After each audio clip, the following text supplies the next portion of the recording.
disheartening and as well as revolting to have witnessed so-called Anglophone chiefs gathered in Yaoundé on January 27 to spearhead the endorsement of Paul Biya for yet another term in office. In doing so, they showcase a level of moral bankruptcy and self-serving cowardice that insults the very people they claim to represent. These chiefs displaced from their ancestral lands by the same regime they now glorify have chosen to ignore the cries of their communities, trading dignity for fleeting favors from a dictator's table. For over 8 years, ladies and gentlemen, Paul Biya has presided over the destruction of the southern Cameroon's Ambazonia, a region that once thrived with culture, commerce, and hope. His regime's military campaigns have left thousands of Ambazonians dead, with homes burned, villages emptied, and survivors scattered as refugees across borders as internally displaced persons, IDPs, in cities like Yaoundé and Douala. Shamefully, many of these chiefs now reside in exile from their own palaces, forced into urban hideouts by the very terror they now want to enable through their endorsement. One must ask, where is their conscience? Where is their loyalty to the people who once looked to them as custodians of tradition and protectors of the land? By taking the front seat in this charade of endorsement in Yaoundé, these chiefs align themselves not with their suffering people, but with the architect of their people's devastation. Why is it that Anglophone chiefs, whose communities have borne the brunt of Biya's brutal operation, are the ones choosing to lead this grotesque spectacle?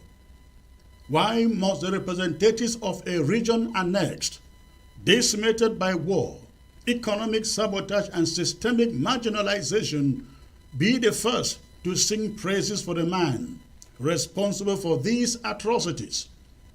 The irony is as glaring as it is despicable.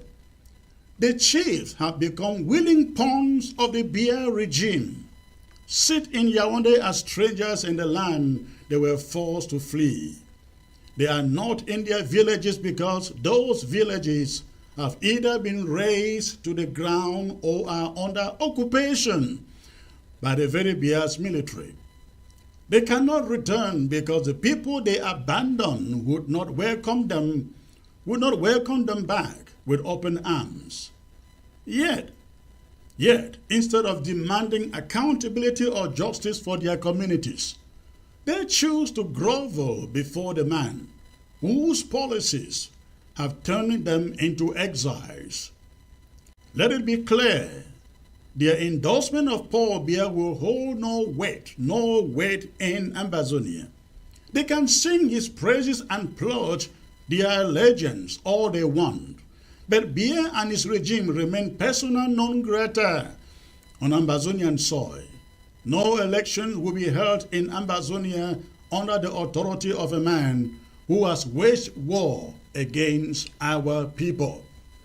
These chiefs may think they are securing their own survival by aligning with Paul Biya, but history will judge them harshly.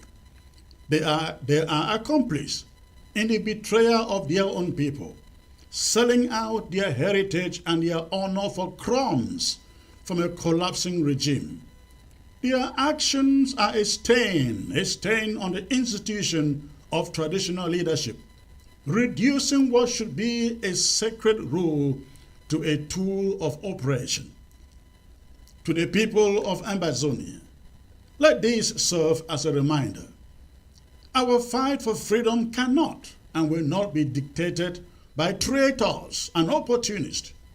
Paul Biya may have his cheerleaders among the displaced and the compromised, but he will never you will never have the allegiance of a free Ambazonia.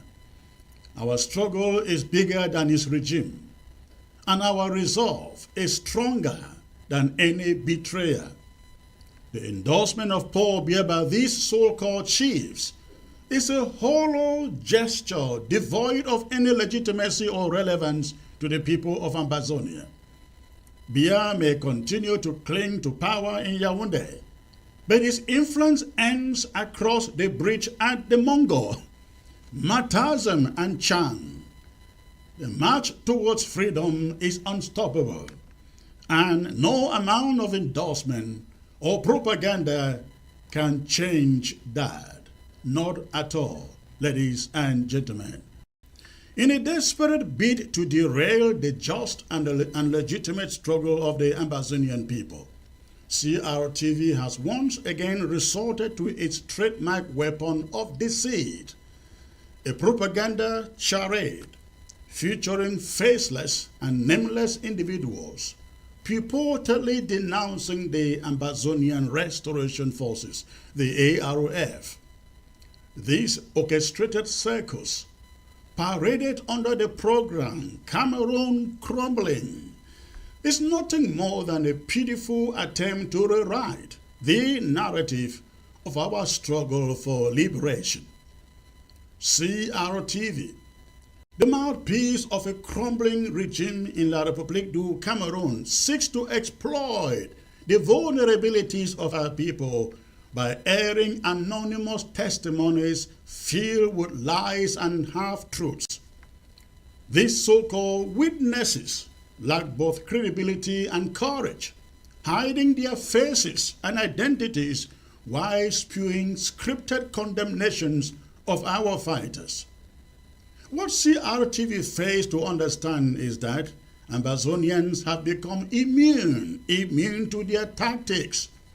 The people of Ambazonia will not be swayed by shadowy figures whose loyalty clearly lies with the colonial oppressors, the enemy, and not with the people yearning for freedom. Let us expose the rot beneath CRTV's propaganda. If these testimonies were genuine, why not reveal the identities of the individuals? Why conceal their faces if they are truly speaking truth to power? This cowardice only confirms what we already know. These are blacklegs and traitors, handpicked by a regime desperate to break the indomitable spirit of Ambazonia. Their words carry no weight because they are nothing but pawns in Yaoundé's relentless war of manipulation and psychological warfare. CRTV's hypocrisy knows no bounds. Would they dare bring forth victims of their regime's atrocities, those who have been maimed, those displaced and brutalized by the genocidal campaigns of the Cameroon military? Would they do that? Would CRTV provide a platform for the Ambazonian villagers whose homes have been reduced to ashes, whose loved ones have been slaughtered, and whose lives have been forever scarred by the occupation? They will not. We have thousands of refugees across the border in Nigeria. Why have CRTV's microphones or cameras never been there to hear the reason why they languish in the foreign land? No, CRTV won't do it because the narrative won't support their lies. CRTV exists not to report truth, but to shield the murderous regime from accountability and to fabricate narratives designed to vilify our liberation fighters. We are not blind to the fact that there have been instances of misconduct among some individuals claiming allegiance to the restoration fighters of Ambazonia. However, unlike the regime in Yaoundé, we have consistently condemned such actions. We remain committed to justice, to discipline, and the highest standard of conduct in our quest for freedom. CRTV's propaganda, therefore, is not only dishonest, but also hypocritical, for it seeks to amplify isolated incidents while ignoring the systemic and well-documented atrocities committed daily by the Cameroon military against our people. Let it be clear, ladies and gentlemen, the ARF is not a group of terrorists or kidnappers, as CRTV wants the world to believe. They are the brave sons and daughters of Ambazonia, taking up arms in defense of their homeland, their dignity, and their future. They are the shield standing between our people and the relentless violence of a colonial regime determined to crush their aspirations. Their sacrifices will not be disrespected or diminished by the venom of propagandists and traitors.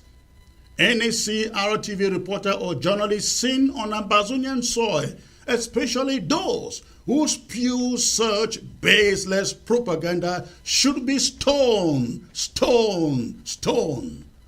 CRTV and its handlers should brace themselves for an uncomfortable truth. No amount of lies, fabrications, or manipulated testimonies can extinguish the burning desire for freedom in the hearts of Ambazonians. The narrative they seek to impose will crumble under the weight of the resilience, the resolve, and the unyielding spirit of our people. Ambazonians are not fools. We see through the schemes of CRTV and its ilk. Their propaganda will not fly. Their attempt to tarnish our liberation forces will fall flat. The people of Ambazonia stand united in their quest for independence, unmoved by the antics of a regime that thrives on lies and deception. And let this be CRTV's wake-up call. When the day of Ambazonian independence is proclaimed, your microphones will not be spared the truth. You will be forced to announce it to the world, just as we've been forced to report every milestone in our journey towards liberation. The lies you peddle today will haunt you tomorrow, as history will remember not your deceit, but the triumph of Ambazonia. The Ambazonian struggle is a movement born of truth, justice, and the unshakable belief in freedom. No propaganda, however vile, can overshadow the righteousness of the cause. The world will know, and history will record, that CRTV stood on the wrong side of justice. Ambazonia's freedom, it is near, and no force on earth, ladies and gentlemen, can stop it. No force on earth can stop it. After they learn the foundation stone for a development project in Bimbia was going to be laid that same yesterday. But this is my monologue on that subject. In the heart of southern Cameroon lies Bimbia, a village steeped in history as a former slave trade hub. This site, now designated as a UNESCO World Heritage Site, symbolizes not just the past, but also the future of cultural preservation and tourism potential. However, recent events surrounding a proposed development project have ignited tensions between local chiefs, the community, La Republique du Cameroun's officials, and a developer, highlighting the pressing need for transparency and education in project execution. On January 14, that was yesterday, local chiefs rallied their community for a protest at the SDO's office in Victoria, demanding answers regarding the government's stealthy approach to the project. Questions arose concerning the lack of communication with the natural custodians of the land, referring to the chiefs, about the project's nature, its benefit to the community, and why it it was not awarded to a local developer. In a country where officials often operate with a sense of impunity, the SDO's dismissive response only fueled suspicions of foul play, leaving the community feeling unheard and marginalized. The history of land dispossession in Cameroon, where government officials have previously sold communal lands to private interests, compounds these fears. Bimbia's case is particularly sensitive due to its historical significance. The community's right to protest stems from a legitimate concern about what the government intends to do with their heritage. The villagers seek clarity on how the project aligns with the preservation of their land, how it will benefit them, and what role they will play in its development. The absence of satisfactory answers only deepens their distrust. Yet, as the situation unfolds, it becomes evident that the chiefs may be motivated by more than just a lack of information. Some community members express concern that the project is not being spearheaded by a local, that means a son of the soil. This sentiment reflects a broader frustration with perceived external control over local resources and heritage. Why it is essential for developers in community projects to involve local stakeholders. The fear that Bimbia will be sold or exploited for individual gain is misplaced, at least by what we know. The project is, in fact, a 10-year contractual agreement between the Republique du Cameroun government and developers, not an outright sale of the land per se. Moreover, the designation of Bimbia as a World Heritage Site ensures that the land cannot be sold or privately owned. Instead, it opens the door for sustainable tourism development, which could significantly benefit the local community. If executed thoughtfully, the project could create jobs, promote local culture, and attract visitors, all while preserving the site's historical integrity. However, for these benefits to materialize, the developers must prioritize education and engagement with the community. A transparent dialogue is crucial in addressing the fears and concerns of local residents.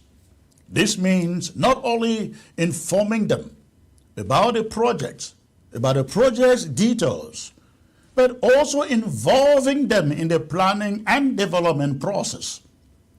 By fostering a collaborative environment, the authorities and developers can build trust and mitigate fears that often accompany such initiatives. The Bimbia situation underlines the need, ladies and gentlemen, the need for authorities and developers, accountability and transparency in projects affecting local communities. The fears surrounding the development project in Bimbia are valid, but can be alleviated through proper communication and education. Bimbia offers a unique opportunity to balance historical preservation with modern development, allowing the community to thrive while safeguarding its rich heritage. If approached correctly, the project can serve as a model for future developments in Ambazonia, demonstrating that local engagement and transparency can lead to mutual benefits for both the developers, the government, and the people it served. Cameroon is teetering on the edge of a storm. its fragile unity fraying under the weight of internal conflicts and political neglect. While the war in Ambazonia continues to drain the country's resources and morale. Ominous signs of unrest are brewing in the far north. Recent events in Marua, where a large cache of military gear and bomb-making materials was confiscated, have set alarm bells ringing. Among the haul were automatic rifles, tear gas canisters, and chemicals suspected to be used for explosives, tools not of peace but of war. Authorities in Yaoundé were quick, very quick, to dismiss the find, attributing it to an international trafficking ring with no intentions of targeting Cameroon. Denial, yes. Yet observers see through the veneer of denial. This narrative crafted to assuage fears does little to address the growing discontent in the far north, a region already grappling with socio-economic neglect, political marginalization, and a mounting call for change. For decades, the far north of la Republique du Cameroun has remained one of the country's most impoverished and underdeveloped regions. This neglect has not gone unnoticed. Disillusionment among northerners has been simmering, and with recent calls warning of war, if the next president is not from their region, it is clear that the grievances have reached a boiling point.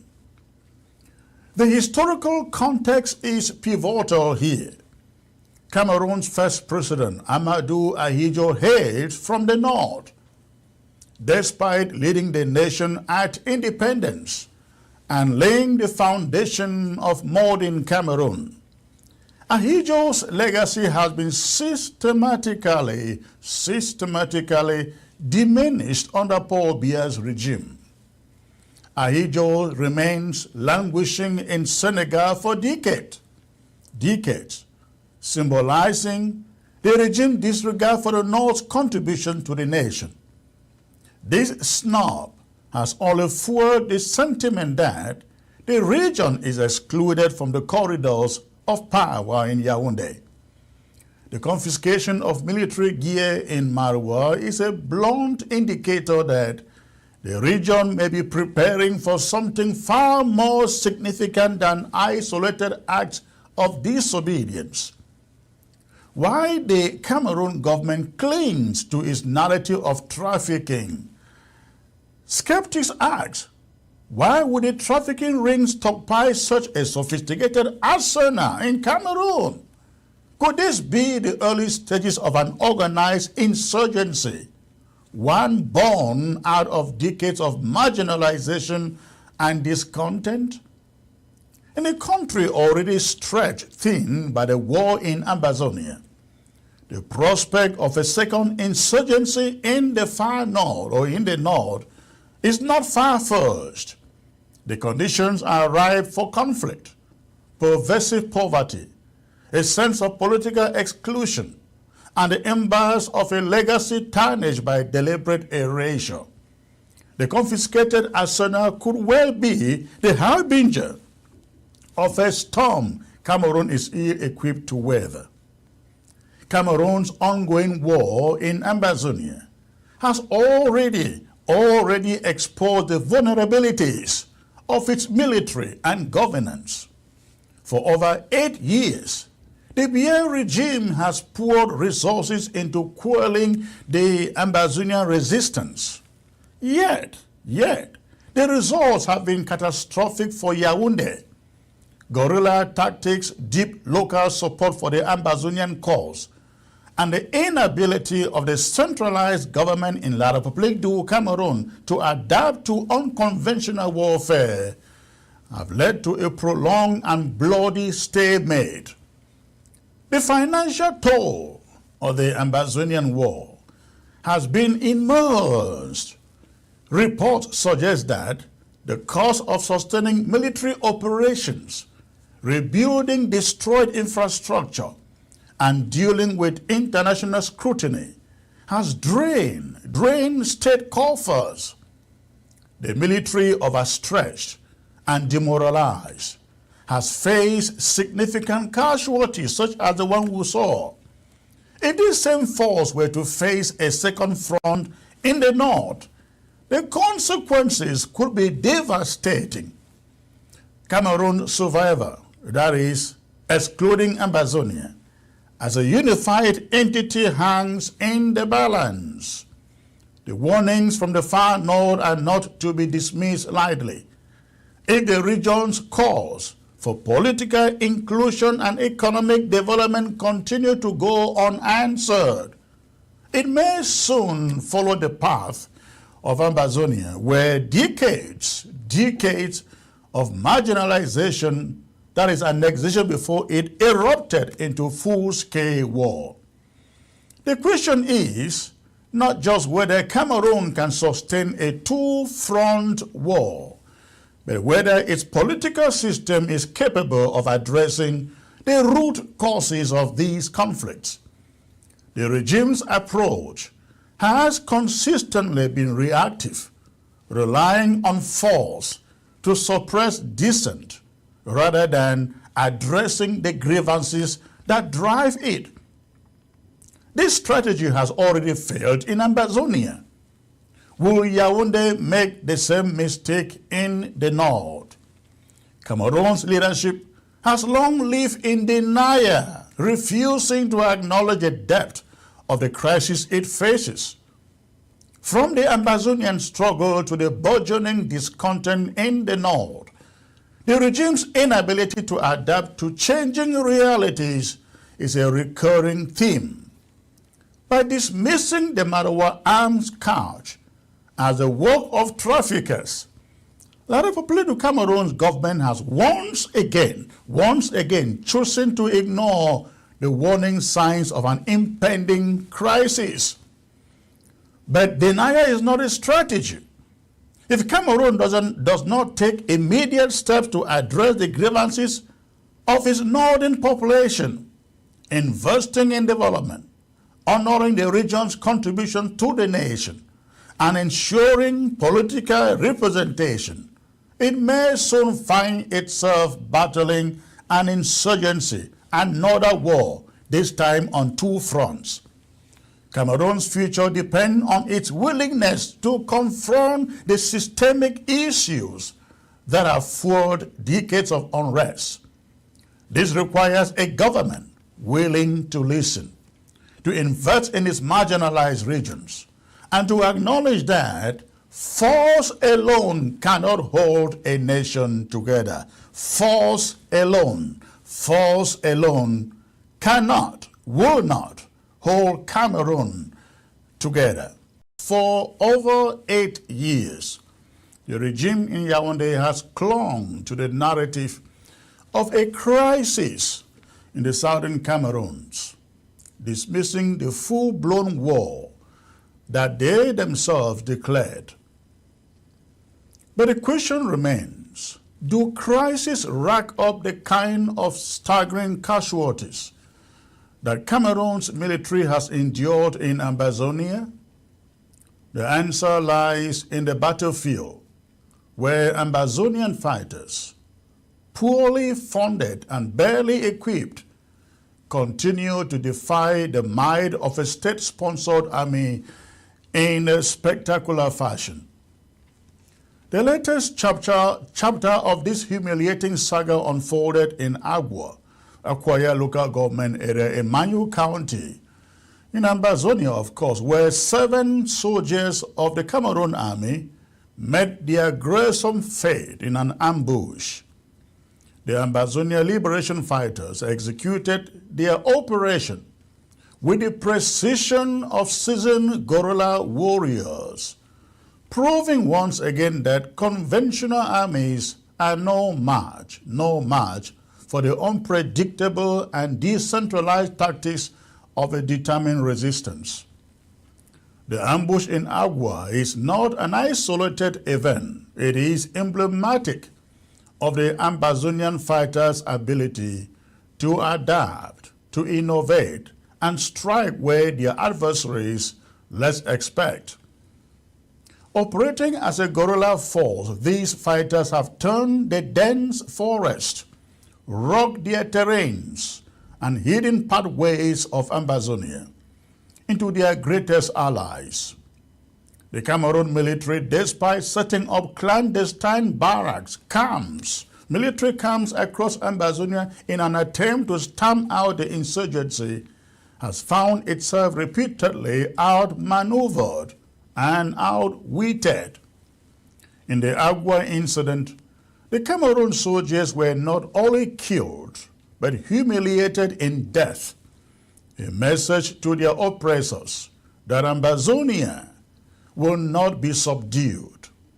Stripped of their uniforms and weapons, their bodies were left exposed to the elements, a stark reminder of their failure.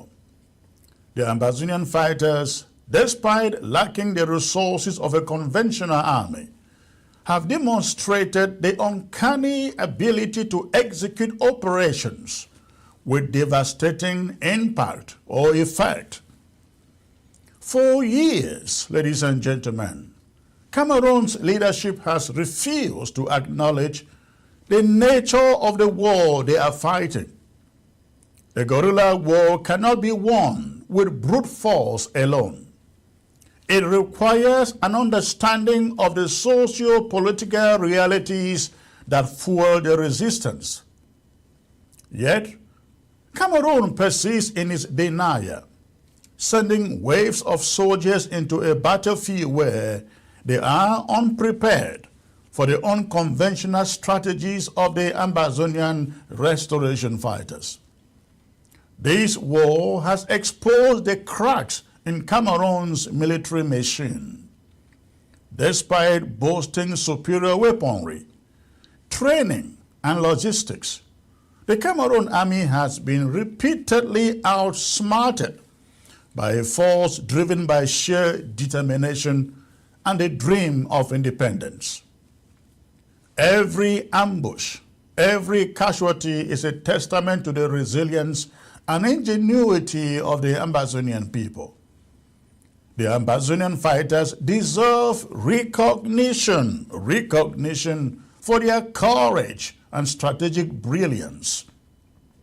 These are individuals who, against all odds, have stood up to a powerful state, a brutal one in that matter, transforming their communities into strongholds of resistance.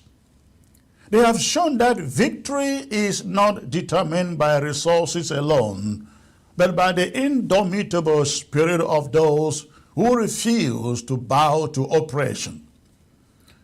In Agua and countless other locations in Ambazonia, they have sent a clear message. Ambazonia cannot, and will not be defeated. The bravery and tactical smartness of these fighters continue to redefine the dynamics of this conflict, exposing Cameroon's inability to adapt and its unwillingness to confront the truth. How many more ambushes, how many more humiliations will it take for Cameroon to admit that it cannot win this war? The persistence of Ambazonia's resistance is proof that the tide cannot be turned by force. It is time for Cameroon to abandon its illusions of conquest and acknowledge the undeniable. The people of Ambazonia will never surrender their quest for freedom. This war is not just a military conflict, it is a battle of wills, a clash between oppression and the unyielding desire for self-determination. The longer Cameroon refuses to face reality, the greater the toll will be, not just on its soldiers, but on its credibility as a nation. The ambush in Agua is yet another reminder of Ambazonia's resilience and Cameroon's futility. The time has come for the world to recognize the bravery of the Ambazonian fighters and question the senseless of a war that Cameroon cannot win. In a rare display of candor, Mbella Moki, a prominent figure within the Cameroonian political system, delivered a fiery tirade against cabinet members, almost breaking into tears, as he passionately decreed the systemic neglect that plagues the country. His impassioned speech, which enumerated a litany of failed promises, including the long overdue bitumen plant, the Victoria Seaport, the Tico Airport, and other essential infrastructure, was a moment of truth that many did not see coming from someone of his political leaning. For once, a voice within the corridors of power in Yaoundé echoed the frustrations of millions. Moki's critique was poignant, timely, and in its own way, courageous. However, this moment of boldness does not absolve Mbella Moki or others like him from the broader indictment of complicity in the oppression of Ambazonia, where he hails from. His lamentations, though notable, are not enough to erase decades of his active participation in a system designed to exploit, suppress, and underdevelop the southern Cameroons. If anything, they highlight the profound contradictions of those who have thrived within this system, while occasionally shedding crocodile tears over its dysfunction. For Ambazonians, Mbella Moki's grievances are far from new. They are echoes of the same unfulfilled promises that have defined the relationship between the southern Cameroons and la Republique du Cameroun for over 6 decades. 6 decades, ladies and gentlemen. These promises to build critical infrastructure, to develop the region, and to provide basic amenities have been nothing more than a cynical ploy to pacify a population while entrenching a system of exploitation. Mbella Moki's lamentations about the Victoria Seaport and the Tico Airport, for instance, mirror those of venerable southern Cameroon leaders like Dr. E.M.L. Indele, Albert Mukong, John Wood Fancha, Molali Tumbe, you can name the rest. Their voices like his decreed the same neglect, the same broken promises, and the same betrayal. Yet, decades later, the situation remains unchanged, the same. The question that arises, therefore, is why individuals like Mbella Moki believe their impassioned critics will make any difference. Why do they think that lamenting within the same system that perpetuates this oppression will yield results? History has shown us that it will not. Joseph Weber, another bold voice who dared to speak truth to power within the Cameroonian parliament, serves as a cautionary tale. His impassioned speeches earned him exile and marginalization, not change. If Weber, who spoke with unmatched conviction, could not move the needle, what makes Mbella Moki think his tears will? The answer lies not in their words, but in their actions or lack thereof. The reality is that individuals like Mbella Moki are products and beneficiaries of the very system they criticize. Their loyalty to Yaoundé, despite its glaring failures, stems from a combination of greed, and fear. They are content with the crumbs that fall from the table of power unwilling to risk their positions or privileges for the greater good of their own people. This complicity is what keeps Ambazonia in bondage by participating in the charade of governance under la Republique du Cameroun. They learn legitimacy to a system that has no intention of changing. If Mbella Moki and others truly care about the plight of their people, they would go beyond lamentations. They would stage a mass walkout, tender their resignations, and return to their roots to join the struggle for an independent Ambazonia. Such an act of defiance would send a powerful message to both the regime in Yaoundé and the international community that the southern Cameroon's Ambazonia will no longer tolerate its subjugation.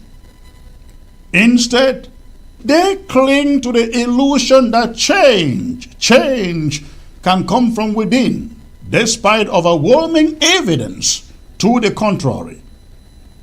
Consider the promises that Mbella Moki highlighted in his tirade. The bitumen roads, the Victoria Seaport, the Chico Airport, and add the Bamanda Ring Road to it. These are not new aspirations. They are relics of a colonial-era strategy to placate the southern Cameroons while stripping it of its resources. The neglect of these projects is not accidental. It is a deliberate policy of underdevelopment designed to weaken the region and keep it dependent. Biya remains disconnected from its 6 divisions, they call it, and Bamenda too suffers the same fate. This is not incompetence. It is an annexationist policy in action. As a teenager, I remember hearing the same laments or lamentations from the great southern Cameroon's nationalists. EMA Indele's cries over the Victoria Seaport were as heartfelt as they were futile. Albert Mokong's fiery denunciations, Albert Mola Njol Lutumbe's legal arguments, and so on and so forth. All their political activism underscored the same point. The southern Cameroon was being systematically stripped of its dignity and future. Yet, despite their efforts, the system remained impervious to change. What makes Mbella Moki think his voice will succeed where theirs did not succeed? The only antidote to this circle of neglect and lamentation is independence. Independence. An independent Ambazonia would have the power and agency to chart its own course, to build its own roads, build its own ports and airports, and to develop its own economy. It would no longer have to beg for crumbs from Yaoundé's table. But for this vision to become a reality, Ambazonians must reject the false promises of integration and stand firm in their demand for self-determination. Mbella Moki's tirade and lamentation, while commendable, is ultimately hollow, empty, without action. It is not enough to criticize the system. One must also reject it. If Moki were truly committed to the well-being of his own people, he would abandon his position within la Republique du Cameroun political machinery and join the struggle for a free and independent Southern Cameroon. Until he does, his words will remain just that, empty words. For those of us who have witnessed decades of unfulfilled promises, the time for lamentation has long passed. 8 years ago, we must applaud when someone like Mbella Moki speaks out. But we must also hold them accountable for their role in perpetuating this status quo. Words alone will not bring change. Only action will. And the most powerful action that Mbella Moki and his peers can take is to walk away from a system that has brought nothing, zero, but suffering to the southern Cameroons. In the end, the fight for Ambazonia's independence is not just about breaking free from la Republique du Cameroun. It is also about breaking free from the mindset that change can come from within. It will not. It cannot. The system is designed to sustain itself at the expense of the southern Cameroons. Those who believe otherwise are either deluded or complicit. Mbella Moki's tears may have been genuine, but they are not enough. The only path to justice, dignity, and development for Ambazonia lies in independence. Anything less is a betrayal of our history and our future. Permit me to state that the arrest of Cho Ayaba by Norway, coupled with charges of international crimes, reveals an alarming level of hypocrisy and selective justice that should deeply disturb anyone committed to the principles of fairness and equality. This move does not stand alone as a procedural action of international law enforcement, but rather reeks a double standard that blatantly ignores the atrocities committed by the Cameroonian regime against the people of Ambazonia. How can Norway justify singling out Ayaba when Cameroon government officials drenched in the blood of innocents, room-free, untouched by the same mechanisms of justice? This is a travesty of the highest order. Cameroonian officials have committed crimes so heinous, so glaring, that any serious commitment to international justice would necessitate their immediate indictment, their immediate arrest. The arbitrary arrest of innocent civilians in Ambazonia, the burning and destruction of over 400 towns and villages, the rampant use of torture, and the systematic campaign of extrajudicial killings have all been carried out with brutal impunity by the regime in Yaoundé, by their officials. Soldiers of the Cameroonian military have openly admitted to burying civilians in Ambazonia in mass graves, executing innocent people without trial, and engaging in forced disappearances as part of a reign of terror aimed at quashing Ambazonian resistance. This is no speculation or exaggeration. We all know it. Human rights reports are there. These are documented crimes witnessed by the international community. And yet, Norway has chosen to turn a blind eye to these atrocities while targeting an individual who has merely dared to stand against such overwhelming brutality by la Republique du Cameroun officials. If Norway truly sought to uphold international law and protect human rights, its response would not be limited. Again, its response should not be limited to the arrest of Cho Ayaba, but also extended to the immediate apprehension of Cameroonian officials responsible for these war crimes in Ambazonia. How can any rational observer fail to see the glaring injustice in this situation? Is Norway so politically compromised, so concerned with maintaining diplomatic ties with la Republique du Cameroun, that it has chosen to overlook the mass killings, the burnings of villages, and the systematic oppression faced by the people of Ambazonia? Have they?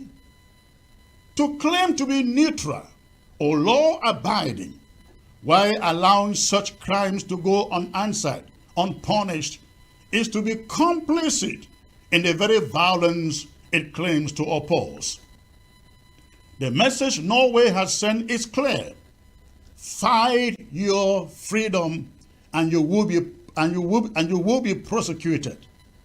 Oppress, murder, and destroy, and you will face no consequences. Where is the justice in this?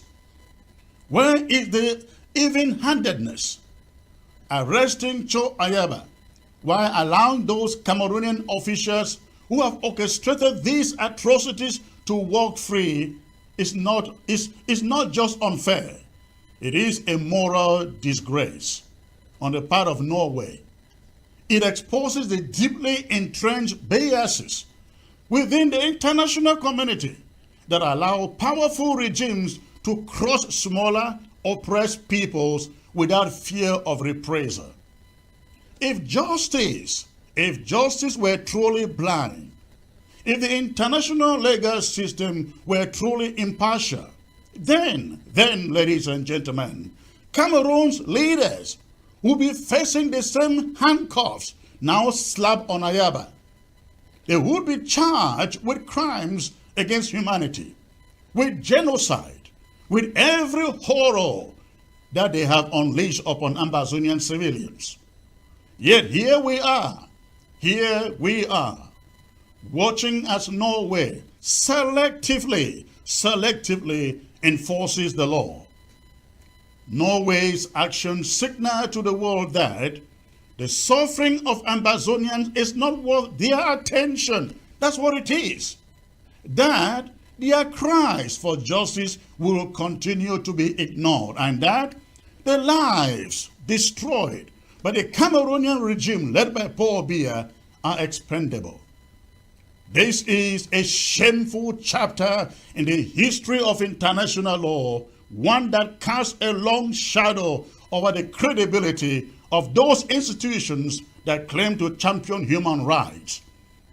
Until the world holds the real perpetrators of these atrocities, of these war crimes in Cameroon, accountable, until Norway, the Kingdom of Norway, and others like it, cease their cowardly appeasement of oppressive regimes, there will be no justice, only the continuation of a cruel and selective system where the oppressed are criminalized and the oppressors walk free. This is not just unfair, it is a grotesque perversion of justice, and the international community must reckon with this failure. If Norway, ladies and gentlemen, if Norway wishes to claim any moral high ground, it must take a hard look at the crimes of Cameroon and arrest those responsible. Anything less is a... Thank you for listening. Thank you. This has been some excerpt from Comrade Chris's talking points, and a lot more will be coming in the next episode. So thank you for listening and watching. Next time we're gonna bring more. Thank you. This is ID Mind Media Radio and Television. This is your humble host, Comrade Fritz Misodi. Thank you for watching. God bless you. God bless Ambazonia.